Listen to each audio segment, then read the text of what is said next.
جس نے ختم نبوت پہ پہرا دیا، جس نے ختم نبوت پہ پہرا دیا، ایسے خادم کی خدمت پہ لاکھوں سلام۔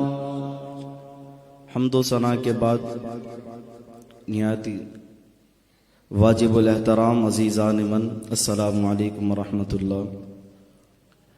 اس کے بعد آپ تمام سے گزارش ہے کہ قریب قریب تشریف لے آئیں۔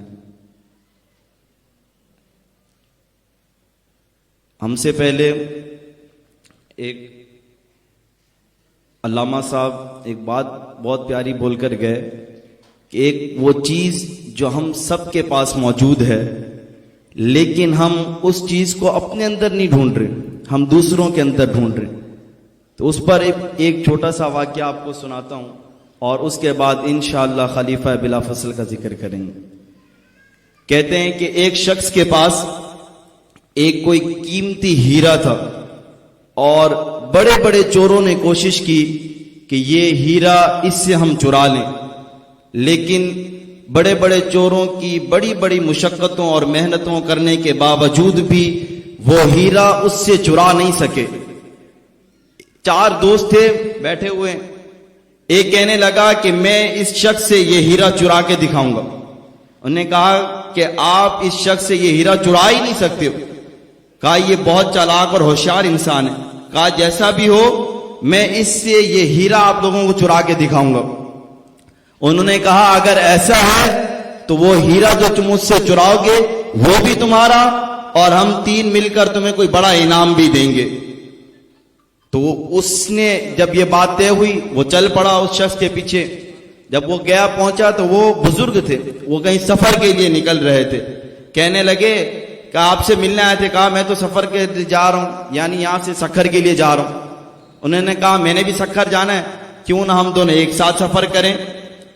تو وہ بزرگ ہوتے ہیں نا تو وہ چہروں سے نیت پڑھ لیتے ہیں۔ انہوں نے دل میں کہا کہ تم سفر کے لیے تو نہیں آئے تھے، نیت تو تمہاری کچھ اور تھی، لیکن اب تم میرے ساتھ جانا چاہتے ہو تو چلو ہم دونوں ایک ساتھ چلتے ہیں۔ تو جب سفر میں چلنے لگے تو انہوں نے دیکھا وہ ہیرا ان کی جیب میں موجود تھا۔ رات ہوئی، ایک جگہ قیام کیا تو جیسے انہوں نے دیکھا کہ بزرگ کی آنکھ لگی لیکن بزرگ سوئے نہیں، تو انہوں نے تلاشی شروع کر دی۔ بزرگ نے اپنی قمیض اتار کر لٹکا دی اور سامان میں ان کی قمیض میں ادھر ادھر وہ ہیرا ڈھونڈنے لگا، لیکن اس شخص کو وہ ہیرا نہیں ملا۔ صبح ہو گئی، اتنے میں بزرگ تھا، تہجد کے ٹائم جب وہ اٹھا تو پہلے وہ کھانسا کہ اس کو لگے کہ میں اٹھ رہا ہوں۔ تو جب وہ اٹھے انہوں نے اسی طرح نماز پڑھی اور فجر کے لیے ان کو بھی اٹھایا، چل پڑے سفر میں۔ تو دیکھا دوبارہ ہیرا ان کے پاس موجود۔ پریشان ہو گئے، کہا کہ رات کو تو میں ڈھونڈتا رہا، ہیرا مجھے نہیں ملا، لیکن یہ دن میں ہیرا ان کے پاس۔ کہتے ہیں کہ آج دوبارہ ڈھونڈوں۔ اسی طرح دوبارہ سفر جاتے ہوئے رات ہوئی، قیام کے ایک جگہ، تو دوبارہ اسی طرح وہ ڈھونڈتے رہے، ان کے سامان میں بھی ان کی قمیض میں بھی ٹٹولتے رہے، لیکن ہیرا ان کو بولے نا بھائی ہیرا ان کو نہیں ملا۔ اب وہ پریشان ہو، کہتے ہیں کہ شاید انہوں نے کہیں اور چھپایا۔ صبح اٹھتے ہیں تو اپنی جیب سے وہ ہیرا نکالتے ہیں۔ اب وہ دوبارہ پریشان ہو گیا کہ یہ ہیرا میں کیسے نکالوں۔ اب یہ ان کو جب سفر ختم ہوا انہوں نے کہا مجھے کام ہے، میں آؤں گا پھر انشاءاللہ واپس ساتھ چلیں گے۔ اسی طرح آتے ہوئے بھی معاملات ہوئے۔ جب پہنچے تو بزرگ کو انہوں نے بات بتائی، کہا کہ میری نیت آپ کے ساتھ سفر کرنے کی نہیں تھی، آپ کے پاس یہ جو قیمتی ہیرا ہے نا میں اس کو چرانے کی نیت سے آیا تھا، لیکن میری بہت کوششیں کرنے کے باوجود بھی میں اس کو چرا نہیں سکا۔ میں رات کو دیکھتا تھا یہ ہیرا آپ کے پاس ہوتا تھا، آپ کے پاس دن کو دیکھتا تھا تو یہ ہیرا آپ کے پاس ہوتا تھا، لیکن جب میں رات میں آپ کا سامان چیک کرتا، آپ کی قمیض چیک کرتا تو یہ ہیرا مجھے وہاں نظر نہیں آتا۔ تو بزرگ کہنے لگے یہ ہیرا تمہیں کیسے نظر آتا؟ تم میرے سامان میں ڈھونڈ رہے تھے، میں رات کو نظر چرا کے وہ ہیرا تمہارے سامان میں رکھ دیتا تھا، وہ ہیرا کہا میں تمہاری جیب میں ڈال دیتا تھا۔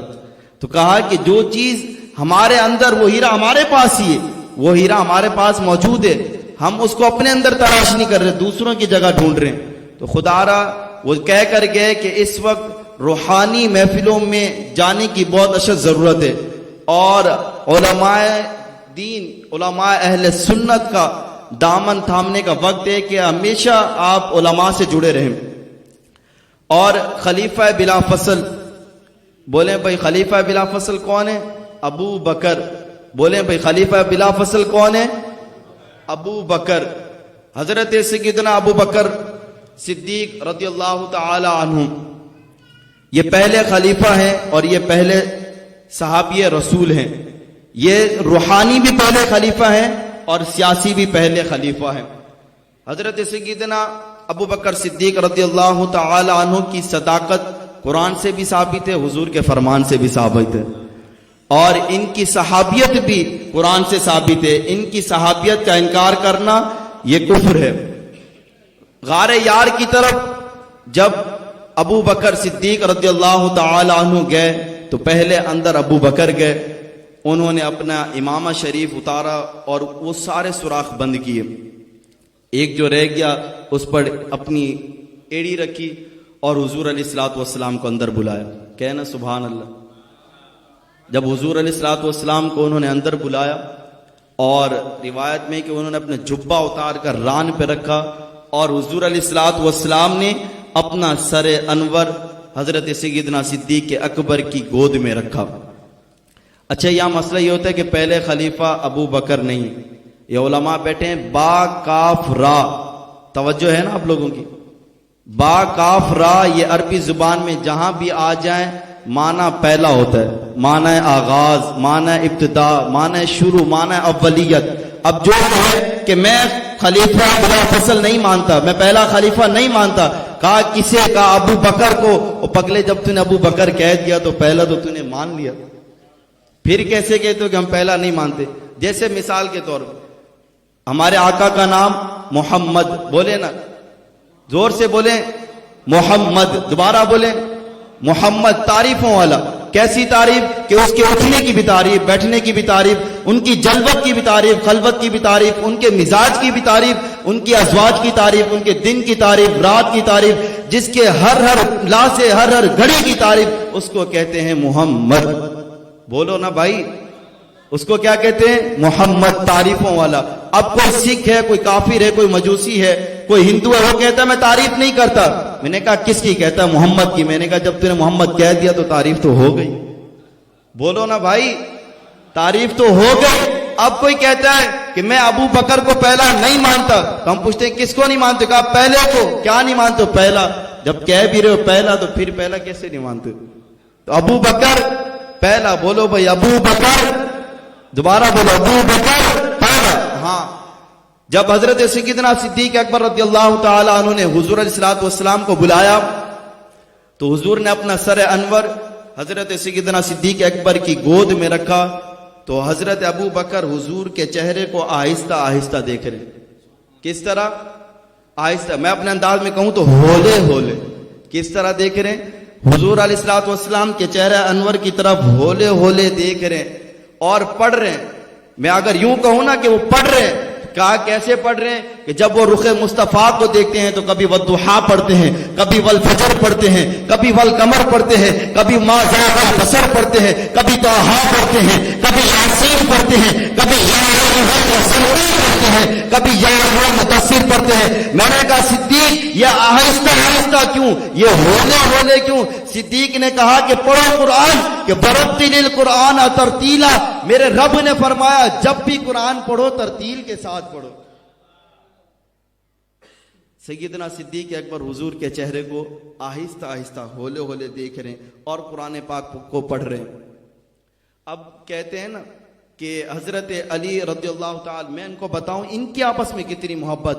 یہ ہم سب کا عقیدہ ہے کہ پہلے خلیفہ، بولو نا یار آپ لوگ چپ ہو جائے، پہلے خلیفہ ابو بکر، وہ پہلا خلیفہ، وہ پہلا صحابی، نبی نے جسے ہر قدم پر دعا دی، وہ جانے صداقت، وہ جانے وفا ہے، وہ افضل بشر بعد الانبیاء ہے. فرشتے اسی کی اداؤں پہ عاشق، اسی کی نمازوں دعاؤں پہ عاشق. وہ نبیوں سے کم تر، اماموں سے اعلیٰ. کون؟ محمد سے ہر دم وفا کرنے والا، محمد سے ہر دم وفا کرنے والا. آخری بات میں آپ کو بتاؤں، حضرت سیدنا ابو بکر صدیق رضی اللہ تعالی عنہ اور حضرت شیر خدا مولا کائنات حضرت علی المرتضیٰ کی محبت.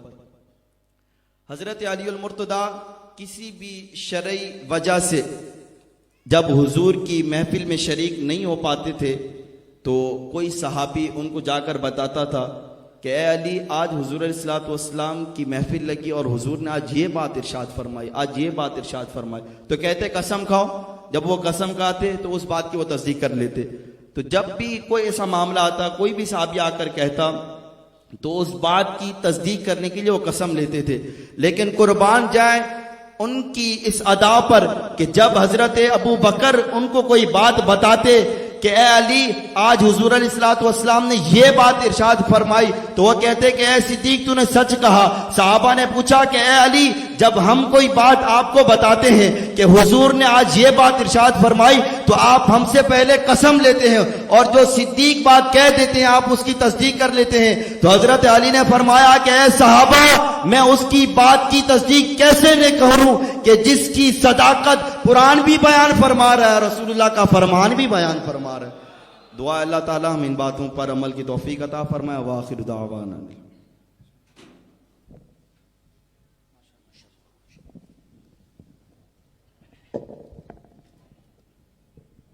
ماشاءاللہ سبحان اللہ. اپنی شیریں آواز سے ہم سب کے قلوب و اذہان کو منور فرما رہے تھے حضرت علامہ